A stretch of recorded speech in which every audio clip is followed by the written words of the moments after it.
여호수아 7장 5절부터 13절까지 말씀을 중심으로 두려움이 변하여 이와 같은 제목으로 함께 은혜를 나누기 원합니다. 혹시 최근에 간담이 서늘해진 일이 있으셨습니까? 몇 달 전입니다. 제가 교회에서 정리를 하고 있었는데 그 와중에요, 제 아이가 이제 예배당 안에서 놀고 있었습니다. 근데 어느 순간 아이의 기척이 없어진 거예요. 제가 제 딸아이 이름을 부르는데 대답이 없습니다. 사실 잘 대답을 안 했기도 했지만 그래도 요새는 아빠 I'm here 이렇게 하는데 묵묵부답인 겁니다. 그래가지고 제가 막 뛰어다니면서 아이를 찾았어요. 교회 안에 없는 거예요. 머릿속이 하얘지고요. 제가 밖으로 딱 뛰쳐나가가지고 먼저는 이제 주차장으로 잘 가기 때문에 저쪽 주차장으로 막 뛰어 들어갔는데 아무도 없는 겁니다. 아, 혹시 저 절간 안으로 들어갔나? 그래가지고 안으로 들어가가지고 막 없는 겁니다. 그 주변에 서성이 든 사람들한테 물어봤습니다. 혹시 어린 대여섯 살짜리 꼬마 여자아이를 못 봤냐? 못 봤다는 거예요. 큰일 났다. 이제 저 길 바깥쪽밖에 없는데 그럼 저 길 바깥쪽으로 갔나 보다. 뛰어 들어가서 좌우 앞뒤를 보는데도 안 보이는 거예요.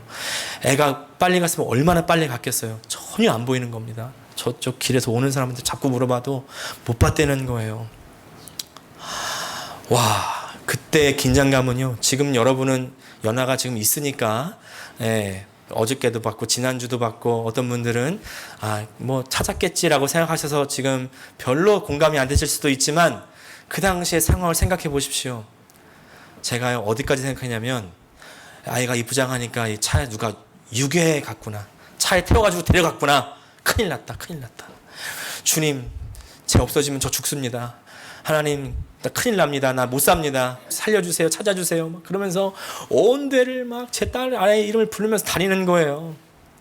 안 되겠다. 이렇게 못 찾겠다. 이제 911이나 폴리스에 신고를 해야 되겠다. 그리고서 핸드폰도 안 가져갔거든요. 다시 교회로 돌아오는데 차 속에 생각이 나는 거예요. 차 속을 제가 보긴 봤거든요. 아무도 없었어요. 근데 제 운전석을 딱 열어보니까요, 벌써 안전벨트를 딱 매고 운전 놀이를 하고 있는 겁니다. 그러면서 아빠 came, 아무 일도 없었다는 듯이 행복하게 환하게 웃고 있는데요, 너무 환하게 웃고 있으니까 제가 혼낼 수도 없고 그 자리에서 무릎에 힘이 없어져가지고 주저앉게 되는 거예요. 아이고 주님 감사합니다. 그러면서 머릿속에서 별의별 생각이 다 들고, 야, 없어졌으면 내가 못 살았을 텐데. 그날요, 왼종일 아무것도 먹을 것도 안 먹히고요, 너무 피곤해가지고 집에 일찍 들어가서 금방 자게 되더라고요. 제가 이렇게 간담이 서늘해진 일이 있었는데 그러면서 다시는 애한테서 눈을 떼면 안 되겠다, 그런 생각을 하면서도 애 안 잃어버려서 감사합니다 주님. 또 한면으로 든 생각은, 하나님, 제가요 우리 애처럼 저렇게 어디로 숨어버려가지고 하나님 막 불러도 내가 안 나오고 있지는 않습니까? 이런 생각도 해봤는데요, 우리가 살면서 이렇게 간담이 서늘해지는 일이 있습니다. 우리의 실수로 생기기도 하고 우리의 잘못으로 생기기도 하고 또는 상대방의 잘못으로 생기기도 하고요, 또는 자연재해 때문에 생기기도 하고. 근데 그때요, 우리는 어떤 반응을 하십니까? 우리의 반응은 혹시 원망입니까? 아니면 감사입니까? 아니면 불평입니까? 아니면 깨달음입니까? 우리가 똑같은 고난을 겪어도요, 고난이 절망이 되시는 분이 있는가 하면은 또 어떤 사람에겐 고난이요, 성공의 밑거름이 될 때도 있습니다. 또 반대로요, 성공을 해도 마찬가지입니다. 성공을 겪었는데도 그것이 어떤 사람에게는 오히려 절차탁마의 기회가 되기도 하죠. 또 반대로는 어떤 사람에게는 성공이 교만과 불행의 씨앗이 되기도 합니다. 영적으로도 그렇습니다. 우리 주변에서 일어나는 일, 그 중에서도 간담이 서늘해지는 그런 일들이 있을 때, 그런 일들은요, 다 의미 없이 일어나는 일은 아닙니다. 이 말은요, 하나님께서 그런 일들을 다 일어나게 정하셨다, 그런 의미는 아닙니다. 아니에요. 근데 모든 일들이요, 결론적으로는 하나님께서 우리가 하나님께 더 가까이 나아갈 수 있도록 해주신다는 의미입니다. 모든 일을 통해서 하나님께 나아가게 하는 거예요. 그게 로마서 8장 28절의 말씀 아니겠습니까? 같이 읽어보겠습니다. 시작. 하나님을 사랑하는 자, 곧 그의 뜻대로 부르심을 입은 자들에게는 모든 것이 합력하여 선을 이루느니라. 이 말은요, 우리가 어떻게 살아도 우리를 잘 살게 해주시겠다는 말씀이 전혀 아닙니다. 하나님 보시기에 선한 대로, 우리의 생각대로 선한 대로가 아니라 하나님 보시기에 선한 대로 만들어 가시겠다는 뜻이에요. 하나님 보시기에 좋은 모습은 어떤 모습일까요? 오늘은 이런 생각을 가지고 말씀을 함께 나눠 보기를 원합니다. 이제 거의 한 달 반 만에 여호수아로 돌아오니까 좀 어색할 수가 있는데 우리가 잠깐 리캡을 해보면 이렇습니다. 여호수아와 이스라엘 백성들이 하나님의 인도하심을 따라 가지고 가나안 땅으로 들어왔죠. 가나안 땅은 하나님께서 이스라엘 백성에게 예비하신 땅이었는데, 하나님께서 부르신 땅이었는데, 근데 이 땅은 이미 죄와 악이 가득합니다. 하나님께서 이 죄와 악을 물리치라고 명령하시는 거예요. 그렇게 이민족과의 싸움이 시작되는 겁니다. 그래서 하나님은요, 이스라엘을 거룩하게 만드세요. 할례를 받게 하시고 요단강을 건너게 하시면서 이스라엘 백성들아, 너는 내 사람들이야 라는 것을 더 명확하게 해주시는 거예요. 너는 내 소유다. 하나님의 정체성을 더 확실하게 매김하는 겁니다. 이런 하나님의 백성들의 싸움에서 하나님께서는 하나님이 왕이시니까 대신 싸워주시고 승리를 가져다 주시죠. 그게 이제 여리고성의 전무후무한 승리였고요. 그렇게 근데 큰 은혜를 겪고도 이스라엘은요, 범죄합니다. 아간이 전리품을 착복한 거 아니겠습니까? 그 일로 하나님께서 진노하셨죠. 결국 아이성 전투에서 사단이 났습니다. 그 전에는 한 명도 안 죽었는데 36명이나 죽은 거예요. 5절 말씀 같이 읽겠습니다. 시작. 아이성 사람들은 이스라엘 사람 36명쯤 죽이고 성문 앞에서부터 스바림까지 추격하여 비탈길에서 그들을 쳤으므로 백성의 간담이 서늘해졌다. 이스라엘 사람들이 어떻게 느꼈을까요? 여태까지 승승장구하지 않았습니까? 모든 전투를 다 이기면서 왔는데 이제 하나님이 저주를 내렸나 보다. 이제 지옥 시작인가? 이제 끝인가? 하나님 손이 우리를 떠났나? 우리를 버렸나? 그게 바로 간담이 서늘해졌다는 말이죠. 두려워했다는 것입니다. 원어적인 표현으로 보니까 마음이 녹아 물처럼 되었다 이렇게 하는데, 똑같은 표현이 이미 2장과 5장에 나온 적이 있습니다. 2장 9절 보니까 말하되 여호와께서 이 땅을 너희에게 주신 줄을 내가 아노라.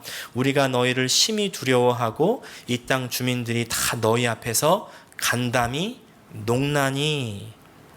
하나님이 함께하는 이스라엘 백성들 앞에 여리고 사람들은 간담이 녹았었죠. 근데 이제 하나님과 함께하지 않는 이스라엘 백성들의 마음도 물처럼 녹는 겁니다. 간담이 서늘해지고 마음이 물처럼 녹을 때, 이때 무슨 사인일까요? 이것은요, 다 하나님과의 관계가 있습니다. 마음에 두려움이 있으십니까? 그것은 하나님과의 관계에 빨간 불이 들어왔다는 증거예요. 세상이 두려워지고 주변 인간 관계가 두려워지고 미래가 불안하고 말이죠. 왜 그렇습니까? 그 전에 은혜 받을 때는 어때요? 내 영혼이 은총 입어 중한 죄 좀 벗고보니, 그 다음 구절이 뭐예요? 슬픔 많은 이 세상도 천국으로 하도다. 슬픔도 고난도 관계도 다 걱정이 안 되고 천국 같은데, 그때 오히려 하나님의 손길을 의지하고 말이죠, 더 무릎 꿇고 하나님과 함께하는 이게 어드벤처지 막 이러면서 담대했었죠. 근데 하나님과 멀어지면 멀어질수록 두려워지는 것입니다. 가장 믿고 의지했던 부분, 그 부분이 오히려 두려움의 씨앗이 되어버리는 것입니다. 내가 가장 믿었던 그 사람이 나를 배신해. 내가 가장 믿었던 돈이 갑자기 없어져. 훔쳐가거나 갑자기 사업이 망한다거나. 이때 중요한 건요, 두려움을 느꼈다는 데 있죠. 두려움을 느꼈다는 것은 물론 부정적인 감정입니다. 근데 여기서 중요한 것은 이 두려움의 감정이 왔을 때 우리가 어떻게 대응하느냐 이겠죠. 우리가 두려움이라는 감정에 대해서 한번 생각을 해보셔야 돼요. 어떤 분들은 두려움이라는 감정을 부정적으로만 생각해서 이 두려움 없어져야 되고 내가 두려움 느끼지 않아야 되는데 피하려고 하시는 분들 있으십니다. 근데 이 두려움의 상황을 우리가 피한다고 피할 수 없을 뿐만 아니라 두려움을 안 느끼려고 다른 곳으로 도피한다고 하더라도 그 도피처가 어느샌가는 끝납니다. 그리고 그것이 끝날 때 더 큰 두려움이 몰려오는 것이죠. 내가 두려움이 싫어서 저 쾌락을 쫓아갔을 때 그 쾌락이 끝날 때 밀려오는 공허함과 어려움은 사람을 완전히 밑바닥도 뚫고 내려가게 하는 거 아니겠습니까? 도대체 두려운 상황 속에서 어떻게 해야 되는가 말이죠. 하나님, 나 두려워요. 나 무서운데요? 어떻게 해야 될까요? 그 두려움의 상황이 무엇인지, 내가 왜 두려운지 그것을 알아야 됩니다. 지금 여호수아와 이스라엘 사람들은요, 왜 두렵습니까? 적들에게 패했기 때문에. 여태까지는 승승장구 해왔는데, 근데 이제부터는 지고, 계속 지고, 심지어 멸망당할까봐 두려운 거 아니겠습니까? 6절부터 9절까지 말씀은 이제 간담이 서늘해져서, 다시 말하면 두려워서 여호수아와 이스라엘 장로들이 기도를 하는 장면입니다. 기도를 하는데 이렇게 해요. 7절과 8절 말씀 같이 읽어보겠습니다. 시작. 여호수아가 아뢰었다. 주 하나님, 우리 백성을 요단강 서쪽으로 잘 건너게 하시고는 왜 우리를 아모리 사람의 손에 넘기어 멸망시키려 하십니까? 차라리 우리가 요단강 동쪽에서 그대로 살았더라면 좋을 뻔하였습니다. 주님, 이스라엘이 원수 앞에서 패하여 돌아왔으니 이제 제가 무슨 말을 할 수 있겠습니까? 일단요, 이 사람들 기도를 어떻게 했는가는 좀 두 번째로 보고요. 첫 번째, 두려움의 이유로 뭘 꼽고 있냐면 패했다는 사실. 그래서 멸망당할 수도 있겠다는 걱정과 두려움이 있는 거죠. 먼저 우리가 이 두려움의 감정을 피하지 말고요. 왜 두려운지 나름대로 파악하는 것이 중요합니다. 우리 삶 속에서 무엇이 두렵습니까? 왜 두려우십니까? 어떤 때는 그냥 두려움이라는 감정 자체가 싫어가지고 막 굴 속으로 들어가잖아요. 연락 다 차단해버리고 사람 안 만나버리고요. 그것이 당장 두려움으로부터 좀 멀어지게 할 수는 있지만 전혀 해소시켜 줄 수는 없는 것입니다. 두려움이라는 감정을 느끼는 것 자체를 여러분 거부하지 마십시오. 두려움이 있다는 사실 자체가 사실은 은혜예요. 두려움이 없으면 우리 살아남을 수가 없습니다. 제 아이가 어릴 때 별로 두려운 게 없었습니다.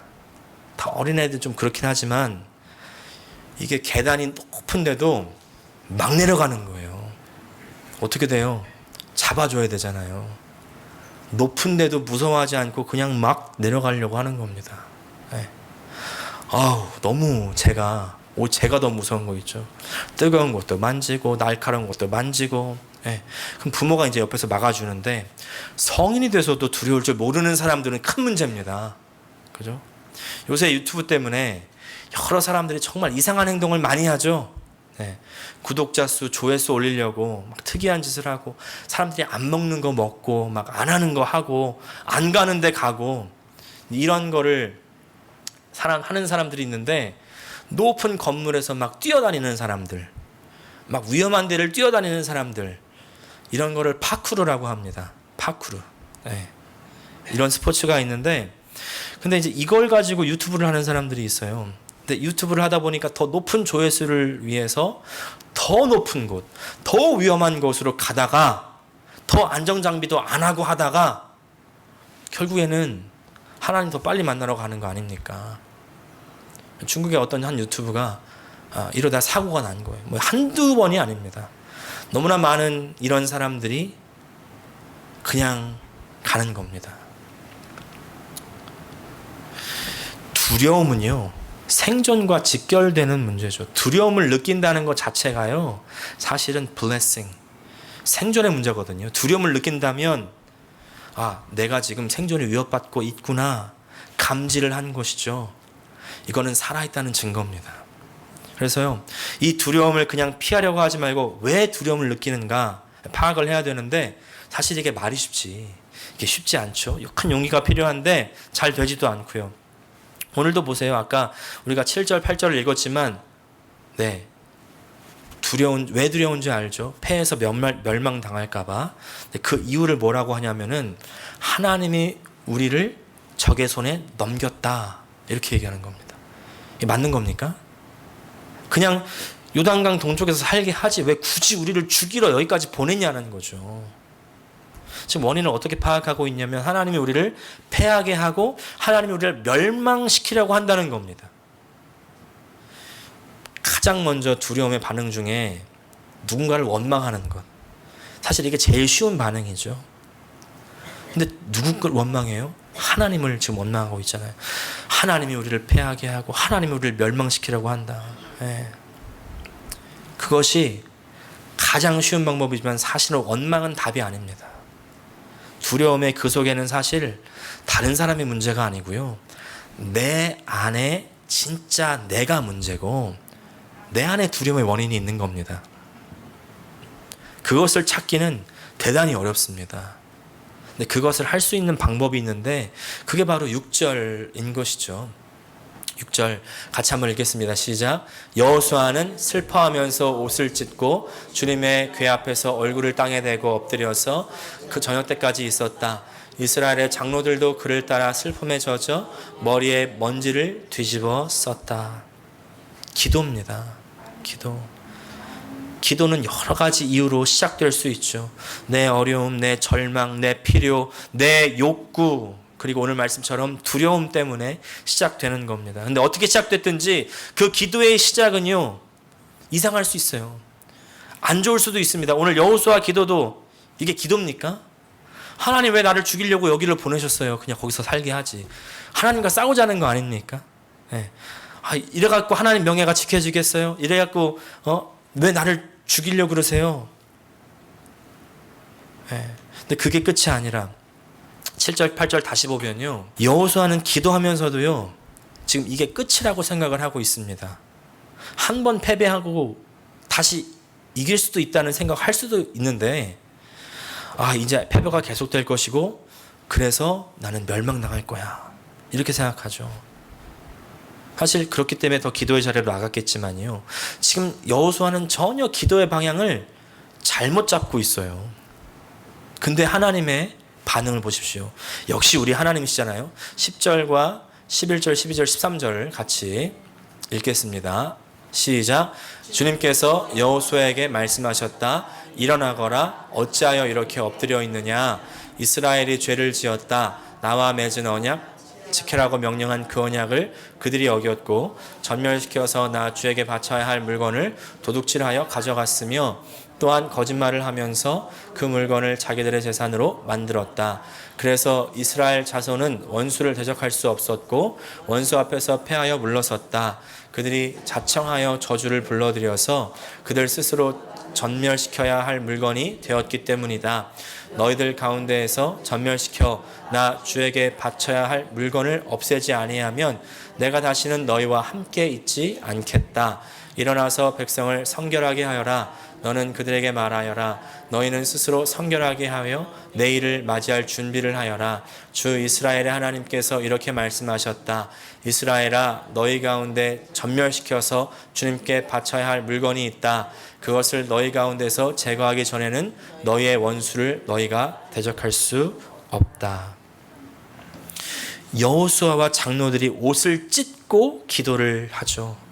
그 결과 하나님의 임재를 경험하고 그 가운데서 음성을 듣는 것입니다. 이 하나님의 음성이야말로 우리의 두려움의 가장 깊은 곳, 근원을 파악하는 방법입니다. 하나님의 음성. 아까 10절 말씀 읽었지만 20절 말씀은 꼭 저에게 이렇게 들려요.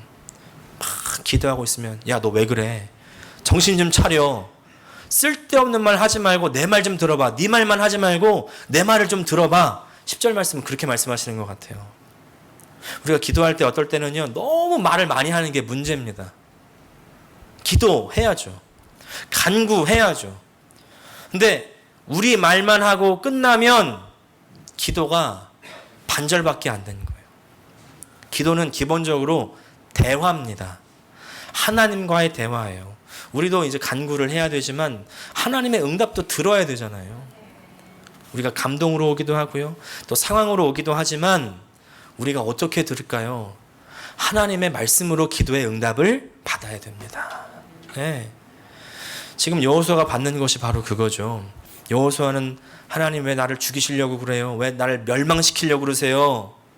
그렇게 이제 하나님 앞에서 6절 아까 보니까 막 옷을 찢고 얼굴을 땅에 대고 엎드려서 저녁 때까지 있고 머리에 먼지를 뒤집어 씁니다. 이게 슬프다는 표현이죠. 나 지금 죽겠다고 하나님 앞에 최대한 나를 표현하는 거 아니겠습니까? 근데 그렇게 기도해도 처음에는 7절, 8절, 9절처럼 내 마음대로 막 얘기하는 겁니다. 막말하는 겁니다. 그냥 하나님 앞에 죽겠다고 막 하소연하니까 내 뜻을 관철시키려는 기도, 이거 안 들어주면 나 죽습니다, 막 협박하는 기도, 뭐 그런 기도 우리도 하지 않습니까? 기도 안 하는 분들은 해당 사항도 없는 거고요. 우리가 좀 기도를 해봤다고 하는 분들은 다 해봤던 기도 아니에요. 근데 우리 기도의 신비한 체험은 뭐냐면 우리가 기도할 때요, 그때 하나님이 딱 임재해 주시고 하나님 말씀에 빛이 비추면 내 기도의 방향이 바뀝니다. 완전히 바뀌는 거예요. 여호수아도요, 지금 왜 나를 죽이시냐고 그렇게 기도하는데 사실은 이게 살려달라는 기도죠. 근데 하나님께서는 내 말 좀 들어봐. 네가 패배한 이유는 네 안에 있어.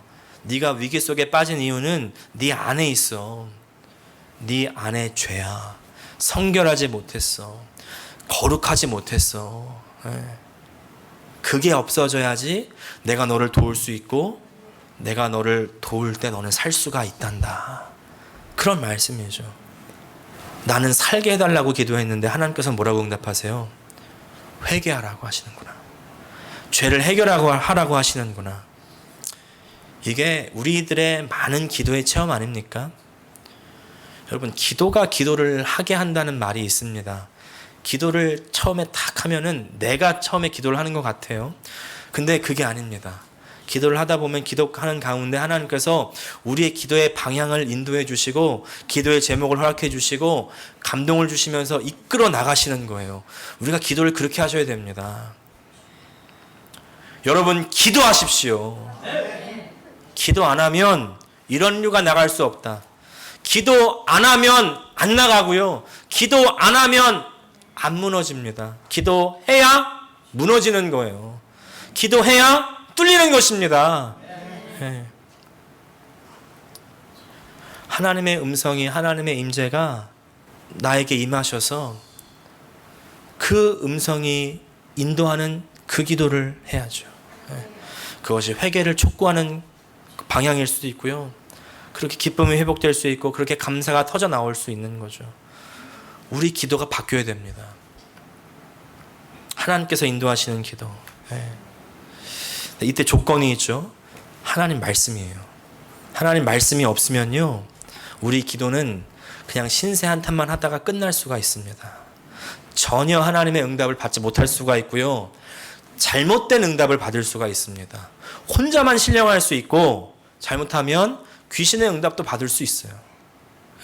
하나님의 말씀으로 절대로 확인해야 되고 해석해야 됩니다. 그래서 제가 말씀 묵상을 강조해 드리는 것입니다. 오늘 돌아가서 오늘의 말씀, 빌립보서 말씀을 꼭 읽으시고 묵상하십시오. 숙제입니다.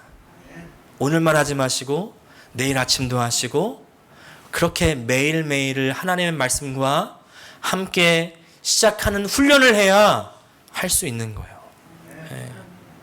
여태까지 하나님 말씀 모르니까 기도를 아무리 해도 응답을 받을 수가 없는 것입니다. 근데 말씀을 대할 때 또 원칙이 있어요. 내가 말씀을 읽는 것이 아니라 말씀이 나를 읽게 해야 돼요.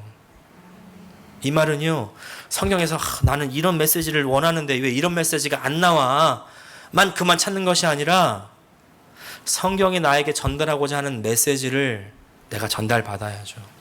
그 메시지를 받으면, 그래서 그 메시지가 내 안에서 움직이면 기도 속에서 아무리 내가 상황을 바꿔달라고 기도해도요, 그 기도가 어떻게 바뀌냐면 지금 이 상황 때문에 내가 감사합니다로 바뀝니다.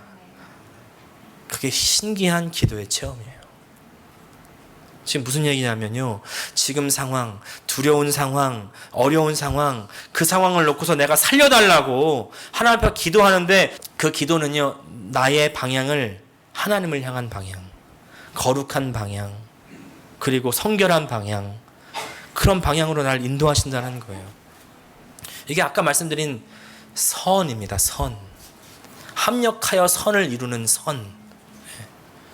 믿는 분들 중에 어떤 분들은 내 삶이 평안하기 위해서, 내가 아무 문제 없고 자녀가 잘 되기를 위해서, 안식하기 위해서 그렇게 기도하는 분들 많이 계시죠. 물론 저도 성도들 찾아뵈면 그렇게 기도 드립니다. 하지만 그것이 우리의 신앙의 최종 목표가 아니잖아요. 우리 신앙의 최종 목표가 무엇입니까? 어딥니까? 그냥 다만 천국입니까?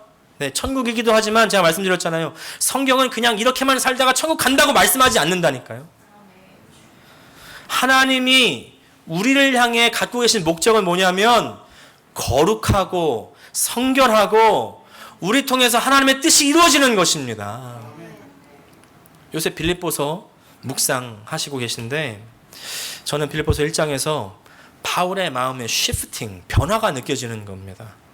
바울은요, 지금 이 고난이 많은 인생 가운데 빨리 하나님 뵙고 싶어요. 빨리 하나님께 가고 싶어요. 근데 왜? 밖엔 핍박이 많고 안에는 시기 질투가 많이 있거든요. 근데 이것들을 당하기 싫어하는 마음, 고통 당하기 쉬운 사람이 어디 있습니까?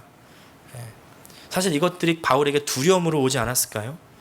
근데 기도하는 가운데 이 육신의 시간이야말로 비록 고통스럽지만 이 시간이 주님께서 맡기신 사역의 시간이고, 이 시간을 통해서, 그리고 이 고난을 통해서 열매를 맺을 수 있다는 것을 깨닫게 하시고서 그 다음에 바울은 하나님 앞에 감사를 드리는 거죠. 고난의 고통이 감사로 바뀌는 겁니다. 바울은요, 빨리 하나님을 보러 가고 싶었지만, 그러나 하나님의 뜻을 깨달으니 이 육신의 때에 내가 더 고통을 감내하겠습니다. 네. 여러분, 우리 간담이 서늘한 순간들, 두려움의 순간들 많으시죠? 그 속에서 여호수아처럼, 그리고 이스라엘 장로들처럼 무릎 꿇어 몸부림치시기를 바랍니다. 지난주에도 말씀드렸잖아요. 욥처럼, 엘리야처럼 다 믿음의 거장들이라고 생각하지만, 그러나 그들의 삶은 하나님 앞에 몸부림치는 삶이었습니다. 무릎을 꿇으십시오. 그러면 하나님께서 말씀해 주십니다. 하나님 말씀은요, 우리의 두려움, 그 원인을 꿰뚫어 보게 하시고 해석해 주시는 거예요. 그리고 우리의 삶을 하나님의 거룩과 성결로 인도해 주십니다.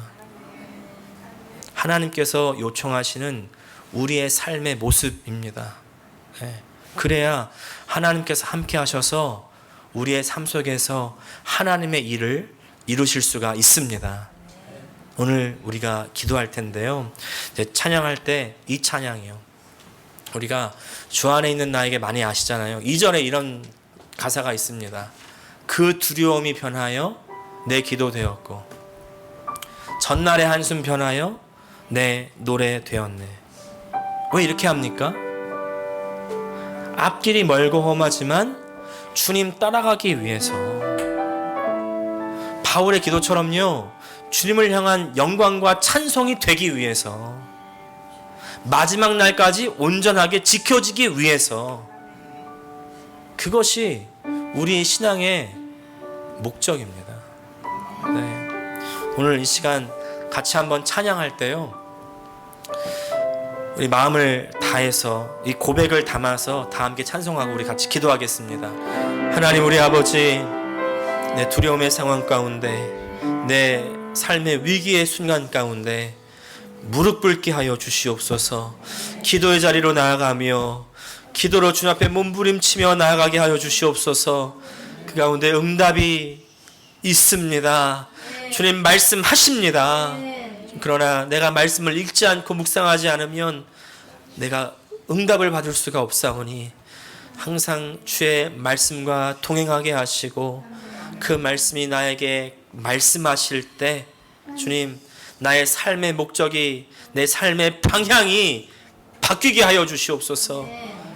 내가 다만 편안하게 먹고 마시고 즐기는 것이, 그렇게 천국 가는 것이 내 신앙의 목적이 아니라 하나님과 동행하는 것, 하나님과 함께하는 것, 그러기 위하여 거룩하고 성결을 우리에게 요구하시는데 주님, 우리가 더욱 주님 앞에 무릎 꿇으며 주님 앞에 나아가 주님과 함께하는 주님의 사람들, 주님의 소유 되게 하여 주시옵소서. 예수님의 이름으로 기도합니다.